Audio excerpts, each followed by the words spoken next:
Hi, good morning, have a nice day. காலையிலேயே இப்போ தான் எழுந்திரிச்சேன். மணி வந்து 7 மணி ஆகுது.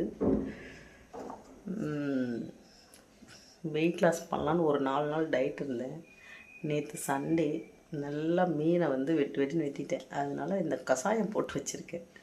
இனிமேல் காலையில் பால் டீ இல்லை, கஷாய டீ தான் அப்படின்னு சொல்லிட்டு இப்போ அதை தான் நான் குடிக்க போகிறேன். இதில் என்ன நான் போட்டிருக்கேன் அப்படின்னு பார்த்தீங்கன்னா, ஃபஸ்ட்டு தண்ணி கலந்துக்கிட்டேன், அதுக்கப்புறம் நாட்டு சர்க்கரை, அதுக்கப்புறம் இஞ்சி, கொத்தமல்லி விதை போட்டுக்கிட்டேன். இப்போ லாஸ்ட்டாக என்ன பண்ண போகிறேன் அப்படின்னு பார்த்தீங்கன்னா, காஃபி தூள். காஃபிங்கிறது இங்கிலீஷில் வந்து தூளுங்கிறது தமிழில் வந்து நானே கொஞ்சம் கன்ஃபியூஸ் ஆனேன். காஃபி பவுடர் அதை கொஞ்சம் போட்டுக்கணும். நான் போட்டு கொதிக்க வச்சுருக்கணும், நான் கொதிக்க வைக்க மறந்துட்டேன். அதனால் கொஞ்சம் தண்ணி ஹீட்டாக தான் இருக்குது.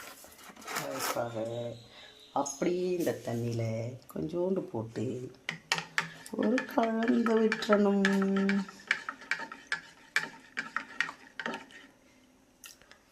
அவ்வளோதான்.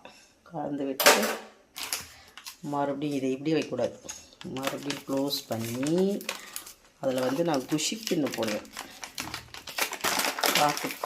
காற்று உள்ளார போகாத அளவுக்கு. காற்று போயிடுச்சுன்னா கட்டி பிடிச்சிருதா, அதனால் நீங்களாம் வந்து என்ன பண்ணி வைப்பீங்கன்னு சொல்லுங்கள்.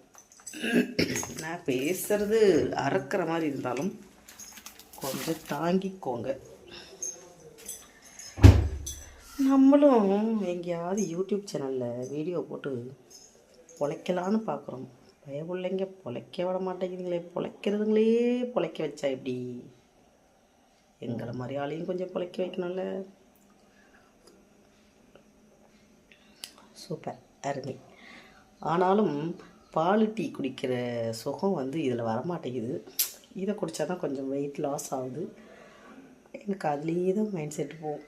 ஆனாலும் ஒரு 10 மணி போல் அதை போட்டு குடிச்சிடுவேன். அதை குடித்தா மட்டும்தான் எனக்கு வந்து நாள் போகும். Okay, bye bye. பிடிச்சிருந்தா லைக் பண்ணுங்கள், ஷேர் பண்ணுங்கள், கமெண்ட் பண்ணுங்கள். முதல்ல சப்ஸ்கிரைப் பண்ணிக்கோங்க, சப்போர்ட் பண்ணுங்கள். ஓகேவா? மறுபடியும் சொல்கிறேன், சப்போர்ட் பண்ணுங்கள். பண்ணாதவங்களெல்லாம் இன்றைக்கி நைட்டு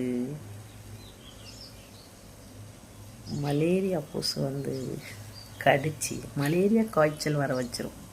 ஓகேவா? கொஞ்சம் சப்போர்ட் பண்ணுங்கள். நீங்கள் சப்போர்ட் பண்ணால் தான் எங்களுக்கு கொஞ்சம் இன்ட்ரெஸ்ட்டாக இருக்கும் வீடியோ போடுறதுக்கு.